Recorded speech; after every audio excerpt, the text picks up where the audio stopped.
kuha na digdinin matinding aksidenteng nangyari kan mga nagtalikod na daw konsay ng sarong Mitsubishi na lalunadan nawaran in direksyon sa lugar na ini. Anang nangyari duminalagan ini sa mga paratindan in puto asin kakanon inaradoan mga ini asin nagluwas gulpian nagin irido maray nga ni da ini nagadan hanggang sa ngunyan an nasinsilyong behikulo yaon pa sa lugar ko kaya purabir asin pakalapos digdi binugtakanan in karatula na pinapag-ingat ang mga biyaheros drivers na nagaragi sa lugar na ini dahil ang konsiderado na ini na peligrosong lugar. Mga dagdag na balita, Jimmy Nasalita, DCGB News. Maski less fatal, alagad halangkaw ang transmission rate kan bagong variant in COVID-19. Sinabi ni Health Advocate Dr. Anthony Liatson na nasa 50 sagod 70% ang transmission rate kan bagong variant kan COVID-19. Alagad abiso niya na maski less fatal ini day dapat magkampante dahil madali ining maibalyo o marikas na makaulakit kung magtitaripon-tipon, alimbawa na sana sa sarong pamilya o family gathering para sa holiday season, makaskas ining maglakop. Kinabi niyang pinakamadali na maulakitan ang may edad na. Kinabi ni Liason na dahil dahil pang bakuna sa Pilipinas kontra sa COVID-19, pinakamaray na gibuon ang pagsarado kan border kan Pilipinas sa mga nasyon na igwang bagong variant kan COVID-19.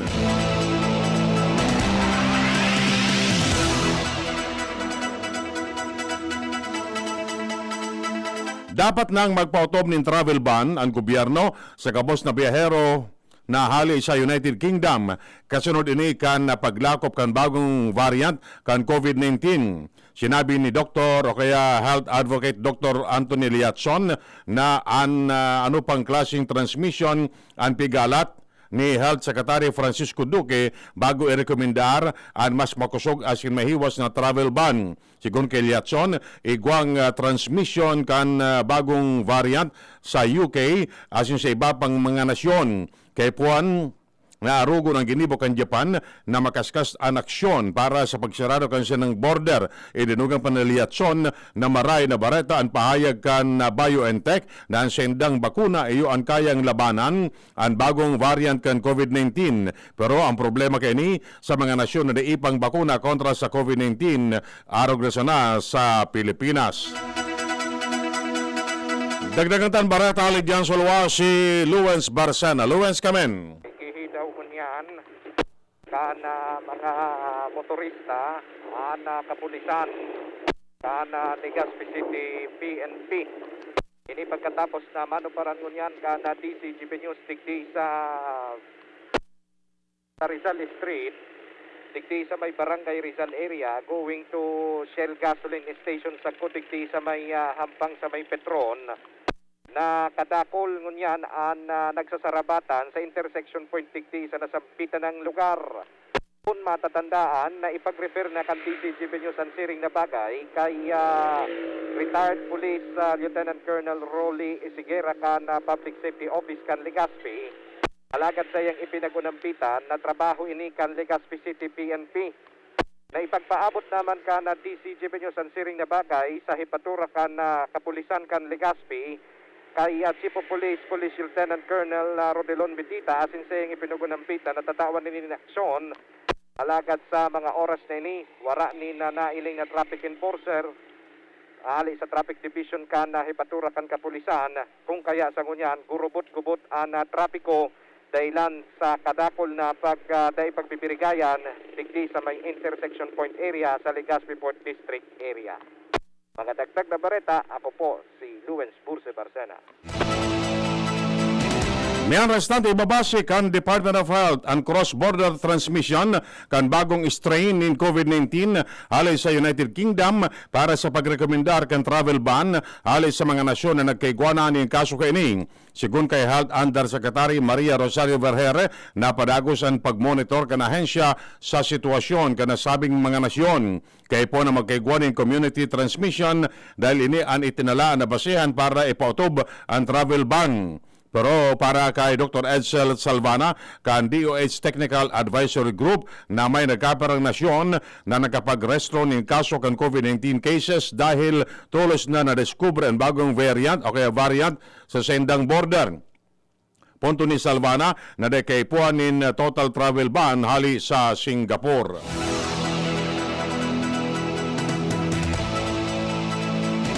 Miaras tanto dagdag na barata alig dyan sa luwa si Ans Galero. Ans, kamen. Pinaugmangon niyan kan Kapitolyo Provincial kan Albay ang mga PWD na asin man mga senior citizens na nagbarali sa search for the best urban and backyard gardening.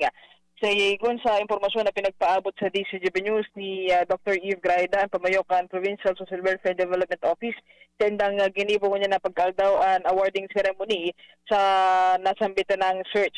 Na gana o kay ang best urban and backyard gardening nang gana kay 20,000 pesos, mantang ang first runner-up may 12,000 pesos man na naresibi, at ang second runner-up nakaresibi man in 8,000 pesos. Para sa best in rural gardening nang gana si Miss Aurora Galion kan Busak Owas Albay, and second place si Presosa de la Punta kan Napasikaw Puderan Albay, mantang ang third place si Narcisa Castanos kan Putmon Kamalig Albay. Para naman sa best in urban gardening nanggana si Esther Competente kan Kale Tiwialbay, ang second place si Ireneo Malagueño kan Estancia Malinaw, at ang third place si Jose Arabeta kan Bonot, Legazpi City. Sigon kay Graheda pinagtarawang tabangan ini kan Albay Provincial Agriculture Office asin kanya-kanya o kaya mga lokal na MS o kaya CSWDO sa bilog na probinsya kan Albay para makatauman ng tsansa sa mga PWD kaya persons with disabilities and senior citizens na maipahiling ang sa intensibay sa pagtanom sa probinsya kan Albay, lalo pangunyan na yaon pa ang patakot nagarakan COVID-19 pandemic. Dagdag na bareta, Ans Galero, DCGP. Inabisuan ni Presidente Rodrigo Duterte ang mga alkalde na kayang ipautob ang mga health protocols kontra sa COVID-19 na gumilid asin pabayaan ng ibang opisyal na gibon ang trabaho ninda. Inang sinabi ni Duterte, kasabay kan pangako na iimbestigaran ang mga barangay official sa mga lugar na may narestrong paglangkaw ng COVID-19 infection. Sigun pa sa Presidente, dapat maging masigasig ang mga local officials sa sendang trabaho, lalo na taigwang influensya sa sendang mga kababayan. Dapat man na magpursigir ang mga alkalde dahil obligasyon kining protiran ang sulod kan publiko. Dagdag pa kan Presidente, pwedeng panginotan kan vice-alkalde ang implementasyon kan pandemic-related measure kung di kayang ipautob kan alkalde.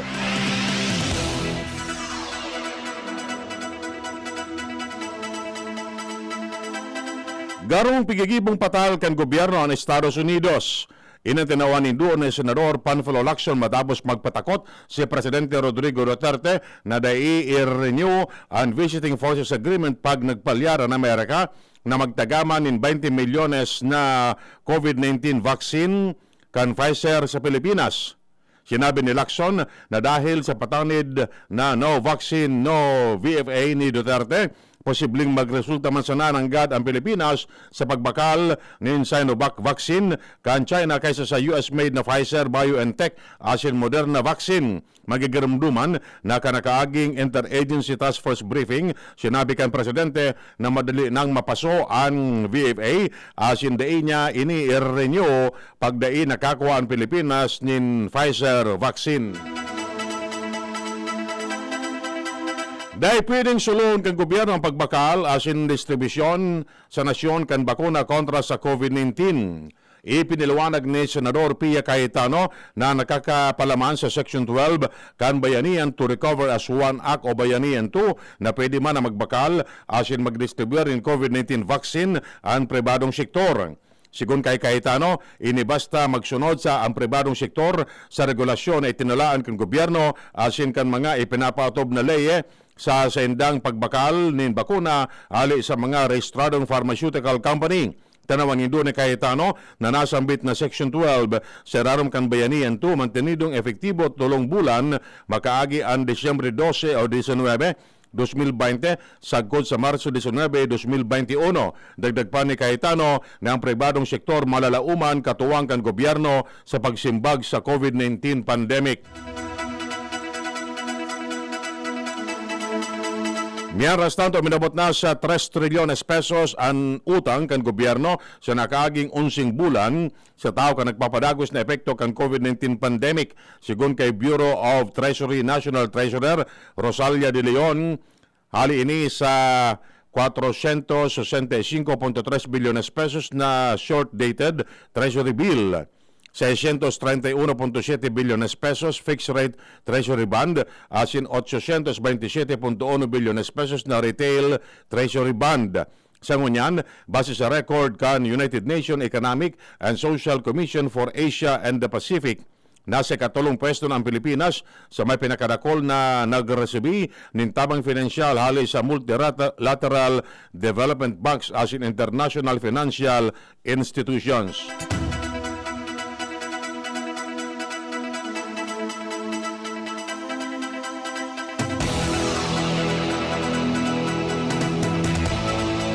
Miaras tanto iba pa detalles sa Bareta na kalibre na asin na kay banana kansa ng pamilya kan Pasko ang 33 na preso sa New Bilibid Prison. Sigun sa Bureau of Correction, 18 PDL o persons deprived of liberty ang napalibre sa mismong aldaw kan Pasko na kinabibilangan ni 5 PDL na anabsuelto asin 13 natapos na ang sentensya. Nasa 15 PDL ang nakalibre man matapos matawan in parol kan Disyembre 26. Sinabi ni Bucor Director General Gerald Bantag na may kukonsiderar ining best gift sa mga PDL ngunya na Christmas season.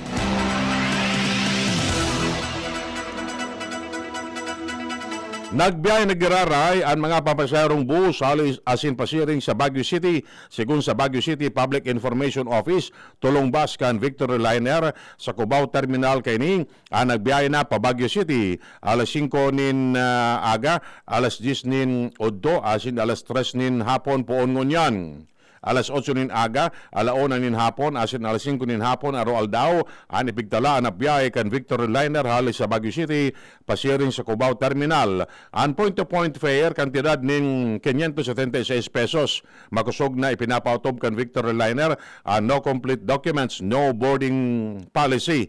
Kaya baran sa mga kaipuan na dokumento para makapagbiyahe, ang QR-coded tourist pass, as yung negative antigen swab result, na valid 72 hours bago magbiyahe sa mga hali sa Cubao, pasiring sa Baguio City. As in Travel Authority, medical certificate, valid government-issued ID, as in sa mga maghahali sa Baguio City, pa Cubao Terminal.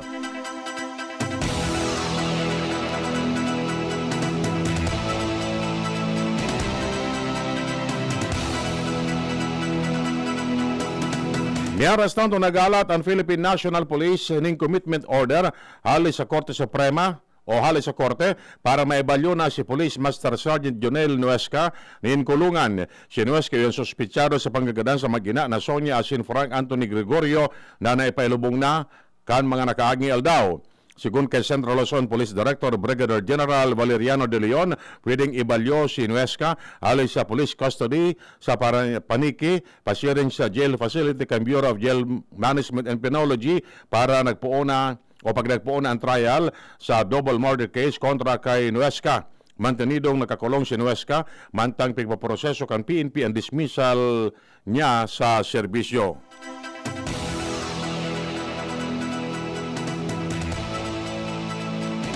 Miaras tanto iba pa detalles ng Bareta dahil pinabura ni Presidente Rodrigo Duterte ang suwestyon ni Labor Secretary Bebot Bello na dahil pagtugutan ang pag-uli kan mga overseas Filipino workers ali sa United Kingdom pauli sa Pilipinas. Sa sinabi na dahil man pwedeng pugulan ang mga OFW na gustong makauli sa Pilipinas matapos madiskubre na may bagong strain in COVID-19 sa UK. Si Duterte nagpalos ning kasimbagan sa kaagadan ni Bello na isabay ang mga OFW sa listahan kan mga personang hali sa Western State na bawal na makalaog na sa Pilipinas.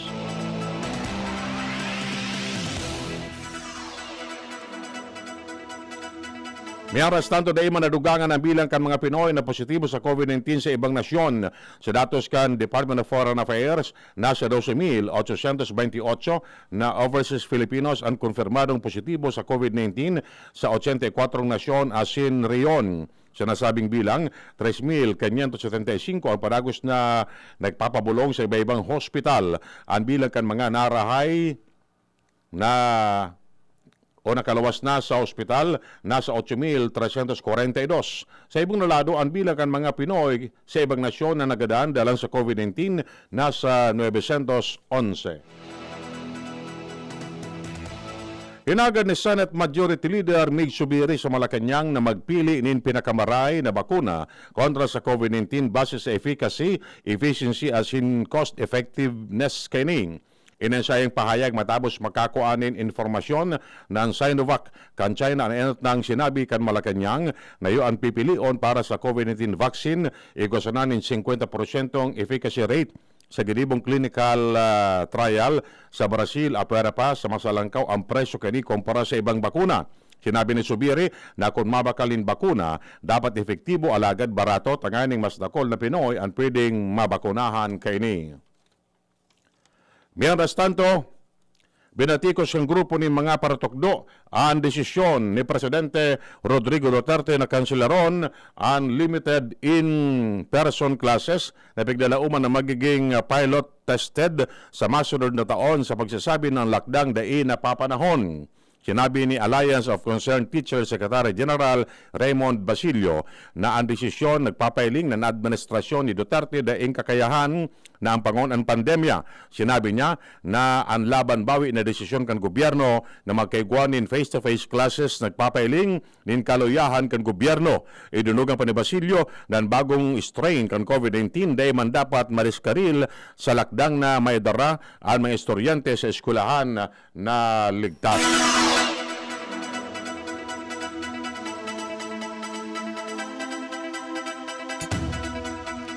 Natino ni Sarong Legislador ang dugang na tauna na budget kan Office of the Vice President imbes na idugang na sa pangbakalin bakuna kontra sa COVID-19.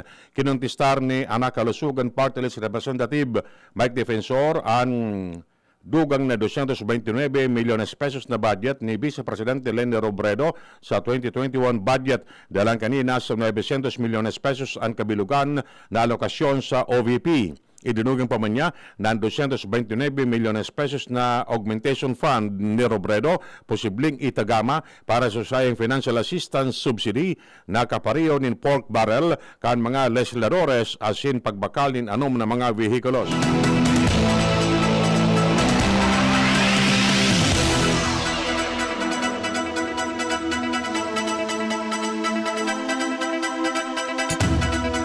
Inabisuan kanibahadang Pilipinas sa Tel Aviv ang mga Pinoy sa Israel na magsunod sila sa mga lakdang kan gobyerno mantang ang nasyon nagpuuna kan 2 simanang lockdown tangani makurtar ang pagdakol kan kaso ng COVID-19. Sa abiso, inagad kaning bahada sa mga Pinoy na nasa Israel na magsunod sa mga giya na ipinapalos kan Ministry of Health as inibapang otoridad para sa kaligtasan kan publiko asin malikayan ang paglakop kan virus. Sinabi kaning bahada na ang Israel nagpasunod nin mas maigpit na lakdang poon kanakaagil daw sagkod sa masunod na 2 semana kung saan bawal ang pagbisita sa arong kanibang persona mantang ang publiko o public transportation na negosyo binawasan sa 50% sana ang kapasidad.